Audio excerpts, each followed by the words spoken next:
Local চিকেনৰ সাধাৰণতে জোলহে ৰান্ধি খোৱা হয়। আজি ভাবিলোঁ অকণমান বেলেগ পদ্ধতিয়ে চিকেন বনাওঁ। আৰু মছলাখিনিত মই সৰহকৈ পিঁয়াজ দি দিছোঁ, বিলাহী, নহৰু, আদা, গোটা জিৰা, গোটা ধনিয়া, এই গোটেইখিনি মিশ্ৰণ কৰি এটা পেষ্ট বনাই ল'লোঁ। অকণমান মিহি মিহিকৈ পিঁয়াজো কাটি ল'লোঁ, ডাঙৰ ডাঙৰকৈ আলু কাটি লৈছোঁ।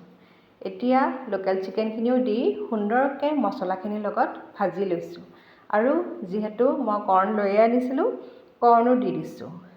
এতিয়া কৰ্ণ দিয়াৰ পাছত আন্দাজমতে নিমখ, হালধি, যিহেতু মছলাখিনি দিয়াই হৈ গৈছিলে, স্লাইড জালুকৰ গুড়ি দি দিলোঁ।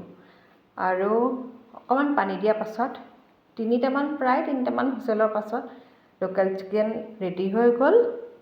ৰংটোও সুন্দৰ হৈছিলে, খাবলৈও সোৱাদময় হৈছিলে। আপোনালোকে পোলাও, ফ্ৰাইড ৰাইচ নহ'লে ৰুটিৰ লগত এনজয় কৰিব পাৰে।